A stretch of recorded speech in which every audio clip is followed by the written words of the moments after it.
প্রতারণার মাধ্যমে রানের খাতা খুলল বিএনপি। আমরা দেখলাম বিএনপি সরকার গঠন করলো, প্রধানমন্ত্রীর শপথ নিলেন চেয়ারম্যান, বিএনপির চেয়ারম্যান জনাব তারেক রহমান। কিন্তু তারা জুলাই সনদ বাস্তবায়নের জন্য যে সংবিধান সংস্কার পরিষদ গঠনের কথা ছিল, সেই সংস্কার পরিষদের শপথ গ্রহণ করলেন না। এই ব্যাপারে সকলের সম্মিলিতভাবেই কিন্তু সিদ্ধান্ত হয়েছিল, সেই সিদ্ধান্ত তারা সিগনেচারও করেছিলেন। নিজেরা সিগনেচার করে সিদ্ধান্ত নিয়ে সেই সিদ্ধান্ত নিজেরাই ভায়োলেট করলেন। এত বড় বেইমানি জাতি আশা করেনি এবং তারা আসলে মেনে নিতে পারছে না। মানুষ ভেবেছিল যে দীর্ঘ 17-18 বছর নির্যাতনের পর বিএনপি যে ধরনের ম্যাসাকারের শিকার হয়েছে বা নিপীড়নের শিকার যেভাবে হয়েছে, তারা হয়তো এখান থেকে শিক্ষা গ্রহণ করবে এবং এখন থেকে তারা জনগণের জন্য কাজ করবে, তারা বেইমানির পথ পরিহার করবে। বারবার বেইমানি করাটা আসলে তাদের কাছ থেকে কেউ প্রত্যাশা করেনি, কিন্তু আমরা দেখলাম যে তারা ঠিক প্রথম দিনে, সংসদের প্রথম দিনে জনগণের সঙ্গে বেইমানি করলেন। জুলাই সংবিধান সংস্কার পরিষদের শপথ গ্রহণ করলেন না এবং একই সঙ্গে তাদের লোক দিয়ে তারা হ্যাঁ ভোটের বিরুদ্ধে আপিল হাইকোর্টে রিট আবেদন করেছেন এবং তারা বেশ কিছু, আমির খসরু মাহমুদ চৌধুরী বললেন হ্যাঁ ভোট আবার কি, গণভোট আবার কি, মানে এগুলো তারা এখন বুঝতেই পারছেন না, এরকম একটা ব্যাপার। অথচ তারেক রহমান নিজে মুখ দিয়ে হ্যাঁ ভোটের পক্ষে কিন্তু প্রচারণাও চালিয়েছিলেন। এত বড় প্রতারণা কেন জাতির সঙ্গে করা হলো? সংবিধান সংস্কার করে না করে এই সংবিধান আঁকড়ে থাকার মধ্যে কি এমন মধু আছে? কারণ এই সংবিধানের মাধ্যমেই ফ্যাসিস্ট শেখ হাসিনা টিকে ছিল 15 বছর। তাই এই সংবিধানকে পরিবর্তন করলে বিএনপি টিকতে পারবে না, তারা ফ্যাসিস্ট হতে পারবে না। ফ্যাসিস্ট হয়েও কি 15 বছর পর তো শেখ হাসিনাকে বিদায় নিতে হয়েছে, তাহলে সেই পথেই কেন আবার বিএনপি হাঁটছে? কারণ হাঁটছে লোভ। এত লোভ তাদের যে তারা আসলে ক্ষমতা আসার পর আর আর ধরাকে সরাজ্ঞান করে না। ক্ষমতার এরকমই একটা, ক্ষমতার চেয়ার হচ্ছে এমন এক আগুন, যে আগুনে আসার পর মানুষ উত্তপ্ত হয়ে যায়, সে আর ঠান্ডা থাকতে পারে না। তাকে এইরকম কাজই করতে হয় যেটা শেখ হাসিনা করেছিল। আজ প্রমাণ হয়ে গেল যে শেখ হাসিনা যেটা বলেছিল বিকল্পকে, সত্যি তো বিকল্প কেউ নেই। যেই ফ্যাসিবাদী শাসন থেকে মানুষ মুক্ত হতে চেয়েছিল, ডক্টর ইউনুস সেই ফ্যাসিবাদী শাসন থেকে জনগণকে মুক্ত করতে পারেননি। ডক্টর ইউনুস আরেক ফ্যাসিস্টের হাতে ক্ষমতা দিয়ে চলে গেলেন এবং এত তাড়াহুড়া করে চলে গেছেন যে এটা এখন অনেক বড় ধরনের একটা প্রশ্ন যে কেন তিনি এত তাড়াহুড়া করলেন। এই যে সংসদের অধিবেশনের, এই যে সংসদ সদস্যদের শপথ গ্রহণটা হলো, সেই সংসদ মানে শপথ গ্রহণের অনুষ্ঠানটা খুব তাড়াহুড়া করে করা হয়েছে। আপনারা দেখেছেন এহসানুল হক মিলন দৌড়ায় দৌড়ায় ঢুকতেছে, অমুক আসতে দেরি হয়েছে, তমুক আসতে দেরি হয়েছে। কারণটা কি? কারণটা হচ্ছে তার আগের দিন রাত 12টা-1টার দিকে তাদেরকে মেসেজ দেওয়া হয়েছে যে আজকে শপথ হবে। এত তড়িঘড়ি করে শপথটা কেন গ্রহণ করা হলো? ইউনূসের বিদায় নেওয়া এত জরুরি হয়ে গিয়েছিল কেন? কারণ একটাই, ইউনূস ক্ষমতায় থাকতেই নির্বাচনের আগ মুহূর্তেই আসলে দেশের দায়িত্বভার একটা গোষ্ঠীর হাতে চলে গিয়েছিল। তারা ছিনতাই করে নিয়ে গেছিল বাংলাদেশের শাসনভার। তারপরে যেটা হয়েছে আইওয়াস, জনগণ দেখেছে সুন্দর নির্বাচন হয়েছে, ফলাফল ঘোষণা নিজেদের ইচ্ছা মতো হয়েছে করে তারা সরকার গঠনের একটা নাটক আমরা দেখতে পেলাম। এবং এই নাটকেও আমরা দেখলাম যে সংসদ সদস্যদের দুই ভাগে শপথ গ্রহণ করা হয়েছে। জামাত এনসিপি এক ভাগে, আরেক ভাগে বিএনপি। অথচ একই সংসদে তারা বসবেন। কিভাবে বসবেন? তাদেরকে লজ্জা হলো একসঙ্গে শপথ গ্রহণ করতে, যেভাবে লজ্জা হতো আওয়ামী লীগের, শেখ হাসিনার বিএনপির সঙ্গে বসতে লজ্জা হতো, বিএনপি আগুন সন্ত্রাস করতো এই জন্য। আবার জামাতের সঙ্গে বসতে লজ্জা হতো, জামাত যুদ্ধাপরাধী ছিল এই কারণে। আপনাদেরও কি সেরকম কোনো লজ্জা হচ্ছে? কেন আপনারা একসঙ্গে শপথ নিতে পারলেন না? জামাত দুটো শপথ নিল, সংস্কার পরিষদের শপথ নিল, সংবিধান সংস্কার এর যে পরিষদ সেখানেও শপথ নিয়েছে, সংসদ সদস্য হিসেবে শপথ নিয়েছে। কিন্তু বিএনপি শুধু একটি মাত্র শপথ গ্রহণ করেছে এবং অপরটি যে গ্রহণ করবে না সেটি তারা একেবারে ড্যাম কেয়ার বলেও দিয়েছে যে সংবিধানে এরকম কোনো অপশন নেই। সংবিধানে তো এই নির্বাচনের কোনো অপশন নেই, তত্ত্বাবধায়ক কিংবা অন্তর্বর্তীকালীন সরকারের কোনো অপশন নেই, আগাম নির্বাচনের কোনো অপশন নেই।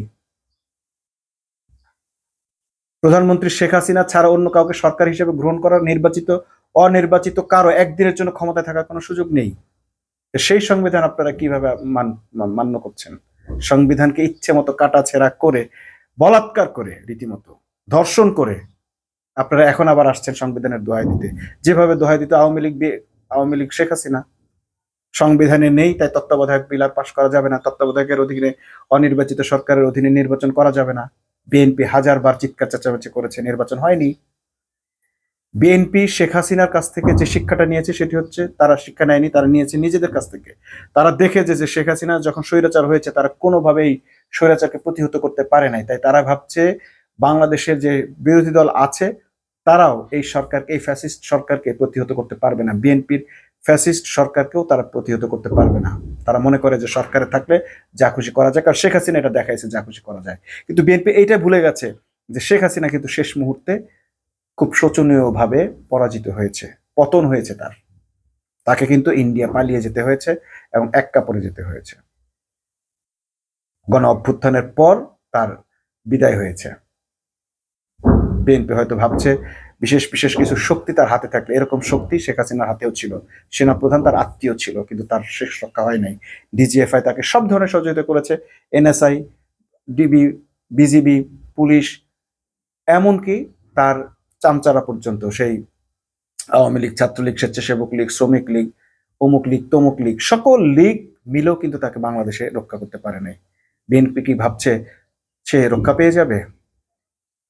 অলরেডি জনগণ তাদের ক্ষোভ ঝাড়তে শুরু করেছে, প্রকাশ করতে শুরু করেছে। তারা কোনো অবস্থাতেই কোনো ফ্যাসিস্টকে আর বাংলাদেশে অ্যাডজাস্ট করতে দিবে না। এখন দেখার বিষয় যে বিএনপি জুলাই অভ্যুত্থানের বিরুদ্ধে গিয়ে হ্যাঁ ভোটের রায়ের, জনগণের রায়ের বিরুদ্ধে গিয়ে কতক্ষণ টিকে থাকতে পারে। এই মুহূর্ত থেকে সে অবৈধ, কারণ সে গণভোটের রায় অস্বীকার করেছে। যে জনগণকে অস্বীকার করে তার জনগণের শাসক হওয়ার কোনো অধিকার নেই। যে জনগণের রায় অস্বীকার করে তার জনগণের শাসক হওয়ার কোনো অধিকার নেই। খুব শীঘ্রই প্রবাসীরা রেমিটেন্স শাটডাউন ঘোষণা করবে। এই বিএনপির কোমর ভেঙে খান খান করে দিবে। অর্থনৈতিকভাবে সে কয়েক লক্ষ টাকার ঋণ কিন্তু রয়ে গেছে, শেখ হাসিনার রাখা ঋণ। সে ঋণ কিন্তু তাকে পরিশোধ করতে হবে। বিদেশিরা যতই লম্বা লম্বা কথা বলুক, সহযোগিতার ভান করুক, এই ঋণ তাকে মৌকুফ করবে না। অর্থনৈতিক বড় একটা চ্যালেঞ্জ কিন্তু তার রয়েছে। যদিও আমরা দেখলাম 33 বিলিয়ন ডলার রেখে গেছে ডক্টর ইউনূস, কিন্তু এই বিলিয়ন ডলার দিয়েও সে তার নিজেকে রক্ষা করতে পারবে না যদি আজকে প্রবাসীরা রেমিটেন্স পাঠানো বন্ধ করে দেয় বা শাটডাউন ঘোষণা করে, কর্মসূচি দেয়। এই ভারত থেকে কিন্তু কোনো সহযোগিতা, আর্থিক সহযোগিতা কিন্তু শেখ হাসিনা পায়নি, শেষ মুহূর্তে চীনের কাছ থেকেও পায়নি। আমরা জানি যে এই ইন্ডিয়া কি বলে, বিএনপিকেও কিন্তু আসলে কোনো আর্থিক সহযোগিতা কেউ দেবে না। তাকে এই রিজার্ভের উপর নির্ভর করে সমস্ত ঋণ পরিশোধ করতে হবে। জনগণের উপর ট্যাক্স চাপানো মাত্রই জনগণ রাস্তায় নামবে, এবং জনগণ ইতোমধ্যেই ফুঁসতে শুরু করেছে, কারণ জুলাই অভ্যুত্থানের কোনো দাবি তারা পূরণ করতে চাচ্ছে না। জুলাইতে যে 4টি বিষয় তারা গণভোট দিয়েছে, যে বিষয়গুলো একেবারে মীমাংসিত হয়ে গেছে, সেগুলোকে তারা পেঁচিয়ে আবার সামনে নিয়ে আসতেছে। তারা সিগনেচার করে এই ধরনের বেইমানি কিভাবে করে? তাহলে এই সরকারকে কে বিশ্বাস করবে যে নিজেকেই নিজে মানে না, যে নিজের সিগনেচার নিজে স্বীকার করে না? এই সরকার তো 2 দিন পর একটার পর একটা পল্টি দিতে থাকবে। প্রথমত তারা ক্ষমতায় এসেছে ইঞ্জিনিয়ারিং এর মাধ্যমে। ক্ষমতায় এসে তারা শুরু করেছে গণ অভ্যুত্থানের বিরুদ্ধে ভূমিকা নিতে। তারা শুরু করেছে জনগণের রায়ের বিরুদ্ধে কাজ করতে। এইভাবে একটি সরকার কতদিন টিকে থাকতে পারে আমরা জানি না, কিন্তু আমরা এটা জানি যে জনগণের উপরে আসলে কারো কোনো মাতবরি চলে না। শেখ হাসিনা এটা দেখাই দিয়ে গেছে। শেখ হাসিনার আমলে আমরা দেখেছি যে সে সবকিছুই করতে পেরেছে, কিন্তু নিজেকে রক্ষা করতে পারে নাই। বিএনপি যদি মনে করে এসব করে সে তাকে রক্ষা করতে পারবে, এটা ভুল। সে স্পষ্টভাবে সে সংবিধান, জুলাই সনদকে লঙ্ঘন করেছে সংবিধানের দোহাই দিয়ে। যে সংবিধানের দোহাই দিয়েছে সেই সংবিধান ইতিমধ্যে তার কার্যকারিতা হারিয়েছে। যে সংবিধানে নির্বাচন, আগাম নির্বাচন কিংবা তত্ত্বাবধায়ক সরকার, অন্তর্বর্তী সরকার, এরকম কোনো অপশনই নেই, তেমন একটি সেরকম একটি সংবিধানকে তারা এখন আঁকড়ে ধরছে। যে সংবিধানের কথা তাদের নেত্রী বেগম জিয়া নিজে বলে গেছেন, যদি জনগণের সরকার প্রতিষ্ঠিত হয় তাহলে এই সংবিধান ছুঁড়ে ফেলা হবে। কিন্তু আমরা দেখলাম বিএনপি সেই সংবিধানকে বুকে আঁকড়ে ধরেছে। কারণ কি? কারণ হচ্ছে যে এই সংবিধানের মাধ্যমে শেখ হাসিনা ফ্যাসিবাদ কায়েম করেছিল, তারাও সেই ধরনের ফ্যাসিবাদ কায়েম করতে চায়। কিন্তু জনগণ কি বারবার এই ফ্যাসিবাদ কায়েম করার সুযোগ দেবে না।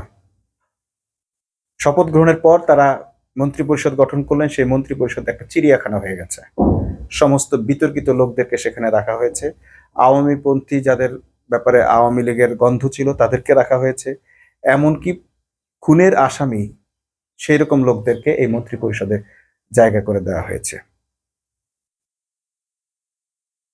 অশিক্ষিত, ধর্ম সম্পর্কে জানে না বা মাত্র মেট্রিক পাস একটা লোক, তাকে দেওয়া হয়েছে ধর্মমন্ত্রী। বড় দাড়ি দেখে তাকে দিয়ে দেওয়া হয়েছে ধর্মমন্ত্রী। তারপরে শিক্ষামন্ত্রী দেওয়া হয়েছে এমন এক লোককে যে নিজের আসনটাও এখনো ঠিকঠাক নেই, কারণ সেখানে কারচুপি হয়েছে। ববি হাজ্জাজ, যেখানে মামুনুল হক এর সাথে তার এখনো ভোট যুদ্ধ চলতেছে।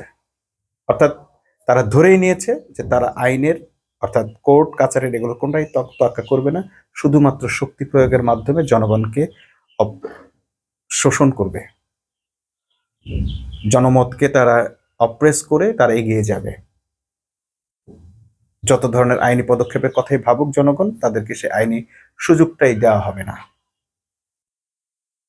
তো যদি তারা এরকম একটি আইন বহির্ভূত শাসন ব্যবস্থার দিকে আগায়, জনগণ নিঃসন্দেহে আইন মানবে না। আর যদি জনগণ আইন হাতে তুলে নেয়, বাংলাদেশে কতজন কয় হাজার পুলিশ আছে, কয় লক্ষ পুলিশ আছে, এটা জনগণ জানে। আমরা দেখেছি জুলাই গণ অভ্যুত্থানে যাত্রাবাড়িতে পুলিশ মেরে ঝুলিয়ে রাখা হয়েছে। যদি সেই দৃশ্য পুলিশ ভুলে না গিয়ে থাকে, তাহলে জনগণের ক্ষমতা কি সেটি প্রশাসনের মনে আছে। এবং জনগণকে কিভাবে রাস্তায় নামাতে হয় বা জনগণ কখন রাস্তায় নেমে আসে, এগুলো বিরোধীরা খুব ভালো করে জানে। অতএব তারা যদি মনে করে যে বন্দুকের নল দিয়ে দেশ শাসন করবে, এটা তারা খুব ভুল করবে। এবং তারা সেই পথেই গেছে। এখন জনগণ যত দ্রুত তাদের সিদ্ধান্ত নেবে এবং বিএনপির সম্পর্কে যত দ্রুত তারা হতাশ হবে, নিশ্চিত হয়ে যাবে যে এই বিএনপিকে দিয়ে সুশাসন হওয়া সম্ভব নয়, জুলাই বাস্তবায়ন সম্ভব নয়, তখনই আবার রাস্তায় জনগণ নেমে আসবে। শুধুমাত্র তারা অপেক্ষা করছে যে একটি কেবল নির্বাচন হলো, আমরা একটু দেখি। হয়তো তারা এটা সর্বোচ্চ 4 মাস দেখবে, কারণ এই 4 মাসের মধ্যে যদি তারা জুলাই সনদ বাস্তবায়ন না করে, তাহলে জুলাই সনদ আর বাস্তবায়ন করার সুযোগ নেই। আর জুলাই সনদ বাস্তবায়ন না হলে বাংলাদেশের মানুষের আর কোনো মৌলিক অধিকার থাকে না। জুলাই সনদের মাধ্যমে বাংলাদেশের মানুষের মৌলিক অধিকার রাখা হয়েছে 22টি, এবং সেই অধিকার যদি বাস্তবায়ন হয়, তাহলে বাংলাদেশের মানুষের সরকার কে থাকলো না থাকলে এটা নিয়ে মাথা ব্যথার কিছু নেই। জুলাই সনদ বাস্তবায়িত হলে বাংলাদেশের মানুষের জন্য স্বাধীন কিছু প্রতিষ্ঠান তৈরি হবে, সাংবিধানিক প্রতিষ্ঠান হবে, দুদক হবে, তারপরে পিএসসি হবে, এরপরে ক্ষমতার ভারসাম্য হবে, এরপর একই ব্যক্তি দলের প্রধান এবং রাষ্ট্রের প্রধান হতে পারবে না। এ ধরনের আরো বেশ কিছু অপশন তারা পেয়ে যাবে। 4টা বিষয়ে হা ভোট নেওয়া হয়েছে, যেখানে কোনোভাবেই আর কারো হাত দেওয়ার সুযোগ নেই, কারণ সেখানে রায়টা জনগণ দিয়ে দিয়েছে। যদি জনগণের সেই রায়ে হাত দেওয়া হয়, তাহলে জনগণের যে রায়ের বলে তারা আজকে ক্ষমতা আছে, সেই ক্ষমতা তাদের নড়বড়ে হয়ে যাবে। যদি কেউ মনে করে যে বাংলাদেশের আইন ব্যবস্থা, সংবিধান যার যা খুশি তাই করতে পারবে, সেটি ভুল। বাংলাদেশ একটি গ্লোবাল ভিলেজ, আন্তর্জাতিক বিশ্বের অংশ। নিঃসন্দেহে বড় ধরনের একটি চাপের মুখে বাংলাদেশ পড়বে, এবং সেটি পড়বে অর্থনৈতিক চাপ, নিষেধাজ্ঞার চাপ। আর জনগণ অবশ্যই রাস্তায় নেমে এটা প্রতিহত করবে, কারণ তারা বুঝে গেছে ফ্যাসিবাদ তাড়ানোর জন্য ঘরে বসে থাকলে হয় না, রাস্তায় নামতে হয়, জীবন দিতে হয়। আবু সাইদের উত্তরসূরিরা, হাদির উত্তরসূরিরা, মীর মুগ্ধের উত্তরসূরিরা কিন্তু রাস্তায় নামার জন্য প্রস্তুত। অনেকেই ভাবছে বিএনপি খুব হ্যাডম দেখাইলো, খুব সাহসিকতার সাথে বিড়াল বাসর রাতে বিড়াল মারছেন। নো, বিএনপি প্রথম দিনই তার নিজের কবরটা খুললো। এত দ্রুত বিএনপি ধ্বংস হবে যত দ্রুত হয়তো কেউ আশাও করেনি।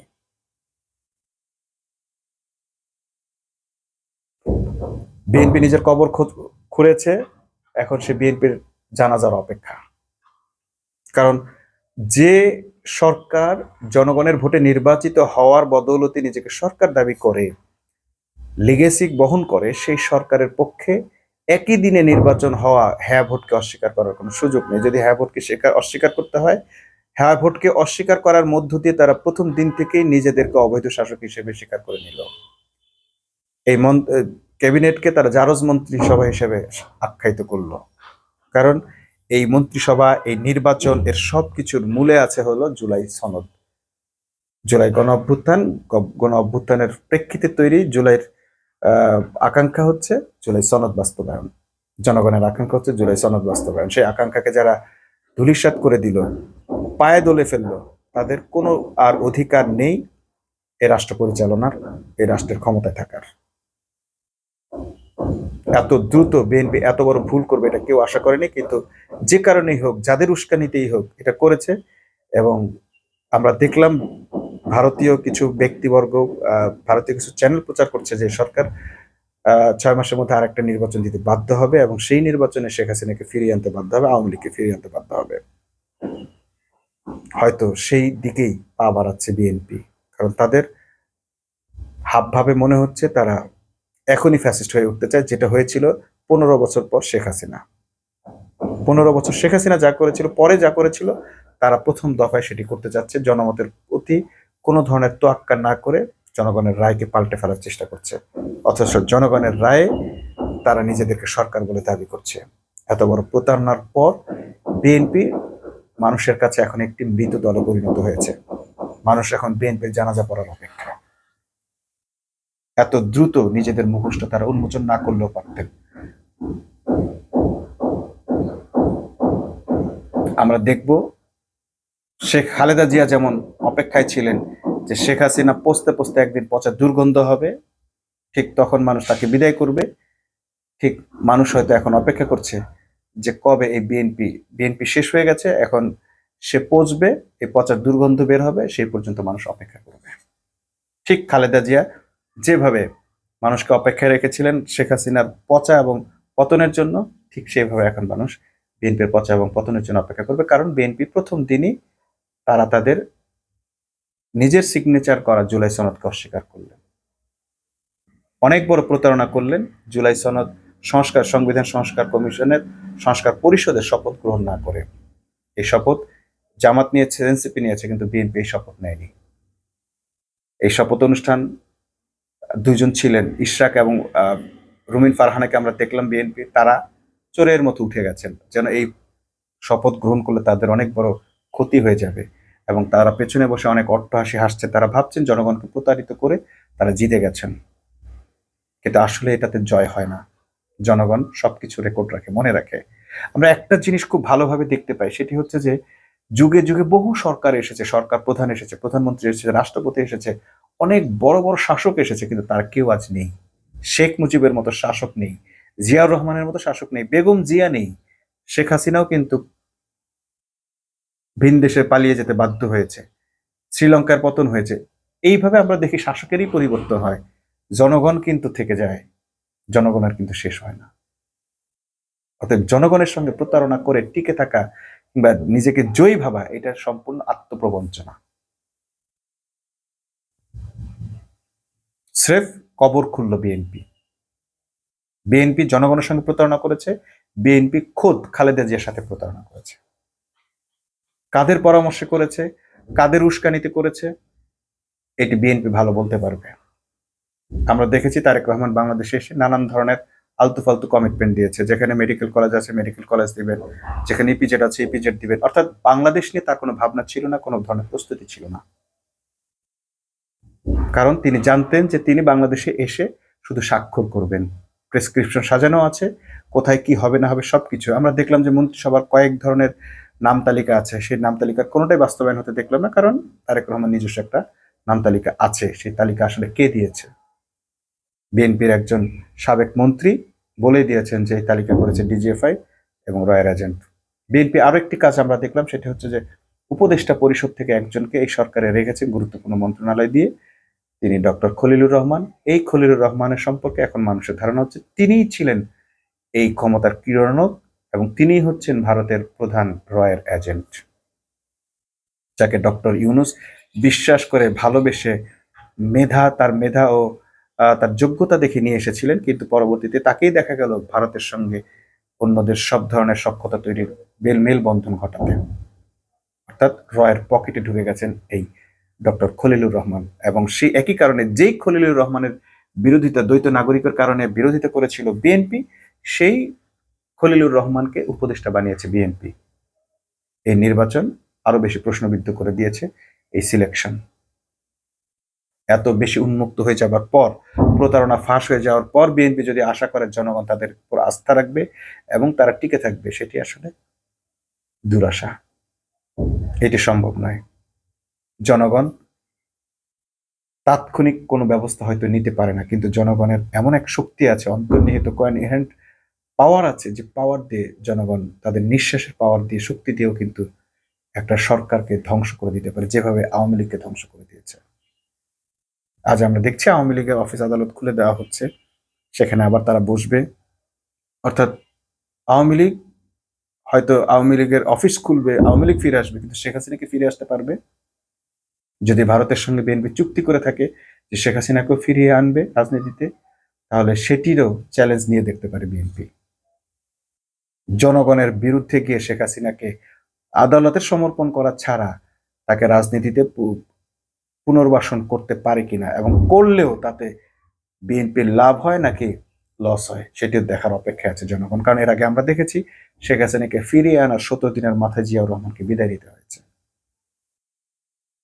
বিএনপি যাই কিছু করুক, আগামী দিনগুলোতে বিএনপি যাই কিছু করুক, জনগণের সঙ্গে যত বড় ধরনের প্রতারণাই করুক না কেন, শেষ রক্ষা তার হবে না। বেঈমানদের কখনো মানুষ ক্ষমা করে না, এবং বেঈমানরা কখনো জয়ী হতে পারে না। আমরা জানি যে সে মির্জাফরও কিন্তু আসলে তার ক্ষমতা টিকিয়ে রাখতে পারেনি। সিরাজউদ্দৌলার সঙ্গে প্রতারণা করে, মুসলমানদের সঙ্গে প্রতারণা করে, বাংলার মানুষের সঙ্গে প্রতারণা করে শেষ পর্যন্ত কিন্তু তার স্বপ্ন সাথে পূরণ হয়নি। মির্জাফরেরা কখনোই তাদের ইচ্ছা পূরণ করতে পারে না, কারণ মির্জাফরদেরকে মানুষ মির্জাফর হিসাবেই চেনে।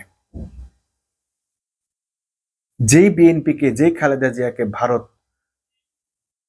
অসুস্থ বানিয়ে স্লো পয়জনিং করে, ভারতের কারণে যে শেখ হাসিনা, বিএনপি আজ এত বছর ক্ষমতার বাইরে ছিল, সেই বিএনপিকে আজকে ভারত যখন সমর্থন করছে, এর মধ্যে যে কিছু একটা আছে, এটা বুঝতে বাংলাদেশের মানুষের কোনো রকেট সায়েন্স বোঝা লাগে না।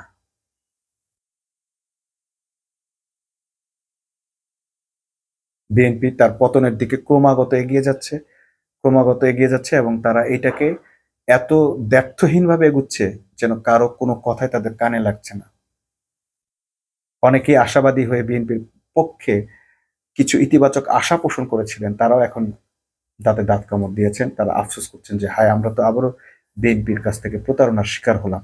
জুলাই অভ্যুত্থান কি এমন ক্ষতি করলো, জুলাই সনদ কি এমন ক্ষতি করলো, এটা বাস্তবায়ন করতে বিএনপির আপত্তিটা কেন? বিএনপি কি চিরকাল ক্ষমতায় থাকবে? ক্ষমতার বাইরে গেলে তো এই জুলাই সনদই তাদেরকে সবচেয়ে বড় হেফাজত করতো। কিন্তু কেন তাহলে তারা জুলাই সনদ বাস্তবায়নে আগ্রহী নয়? শুধুমাত্র ক্ষমতার জন্য, এবং একচ্ছত্র ক্ষমতা একচ্ছত্রভাবে ভোগ করার জন্য, ফ্যাসিস্ট হওয়ার জন্য, ক্ষমতাকে দীর্ঘস্থায়ী করার জন্য। এবারই বিএনপি যেভাবে ক্ষমতায় এসেছে ইঞ্জিনিয়ারিং এর মাধ্যমে, ভবিষ্যতে তাদের আর জনগণের রায় ক্ষমতায় আসার সুযোগ নেই, এটা হয়তো তারা বুঝেই গেছেন। আর সে কারণে তারা প্রথম দিন থেকে চেষ্টা করছেন যে ঠিক আছে, এই জনগণের জন্য কিছু করার দরকার নেই, যারা আমাদেরকে ক্ষমতায় আনছে তাদের জন্য করি। এই তারা কারা, এটি জাতির সামনে প্রকাশ করে দেন। বাংলাদেশের মানুষের সাথে যদি আপনাকে রাজত্ব করতে হয়, যদি বাংলাদেশের মানুষকে শাসন করতে হয়, তাহলে বাংলাদেশের মানুষের কথা মতো, তাদের চাহিদা মতো, তাদের আকাঙ্ক্ষা বাস্তবায়নের মাধ্যমে আপনাদেরকে শাসনভার ক্ষমতা জানাতে হবে।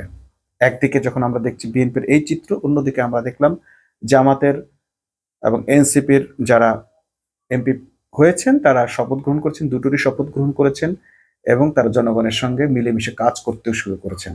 কাউকে কাউকে দেখলাম নিজের ওয়েবসাইট তৈরি করে দিয়েছেন, সেখানে যেন তার এলাকার লোকজন, এবং এলাকা তারা স্পেসিফিক করে দিয়েছেন, মীর আহমেদ বিন কাসেম তার নামে একটা ওয়েবসাইট করে দিয়েছেন, এবং সেখানে গিয়ে কার কি অভিযোগ, কার কি অভিমত, সবকিছু দেওয়া যাচ্ছে। খুব সুন্দর ওয়েবসাইট তারা তৈরি করে দিয়েছেন, এবং অ্যাপসের মাধ্যমে সেখানে ঢোকা যাচ্ছে।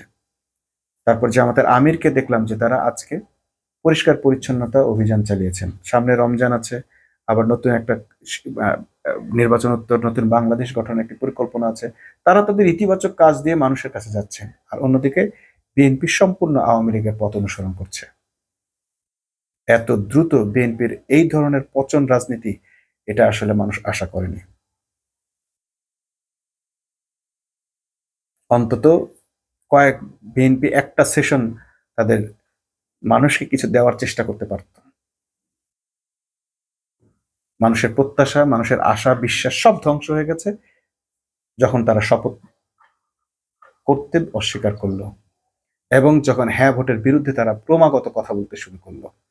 এখন আপনি হ্যাঁ ভোট থেকে যতটুকু নিজের পছন্দের ততটুকু রাখবেন আর বাকিটুকু ফেলে দিবেন, তাহলে তো এটা জনমতের প্রতি শ্রদ্ধা হইল না, এটা তো আপনি নিজের মতের প্রতি শ্রদ্ধা জানালেন যে আপনার যতটুকু পছন্দ হলো ততটুকু নিলেন। তার জনগণের রায় আপনি এটাতে কেন নিয়েছেন? জনগণের রায় যখন নিয়েছেন, এই রায় আপনাকে বাস্তবায়ন করতে হবে। আর না হলে যেই জনগণের রায় আপনি আজকে নিজেকে সরকার দাবি করছেন, সেই জনগণের সরকার কিন্তু আপনি হতে পারলেন না। আপনি বিশেষ শক্তির ডিপ স্টেটের সরকার। জনগণের সরকার হয়ে থাকবে জামাত এনসিপি। তারা হয়তো রাজকীয় সিংহাসনে বসবে না, কিন্তু মনের আসনে তারা ঠিকই বসে থাকবে। অতএব আপনারা কত দ্রুত শেখ হাসিনার পথে যাবেন এবং শেখ হাসিনার মতো পতনের দ্বার প্রান্তে পৌঁছাবেন, সেটা আপনারা নির্ধারণ করুন। জনগণ আপনাদের অপেক্ষায় আছে। ঠিক বেগম জিয়া যে অপেক্ষায় ছিলেন শেখ হাসিনার পতনের, পচার এবং দুর্গন্ধ হওয়ার, ঠিক তেমনি জনগণ এখন আপনাদের পতন এবং পচন এবং দুর্গন্ধ হওয়ার অপেক্ষায় দিন গুনতে শুরু করেছে। দেখা যাক কে জয়ী হয়। এই বাংলাদেশ কারো একার নয়, কোনো রাজনৈতিক দলের নয়, এই বাংলাদেশ শুধুই জনগণের।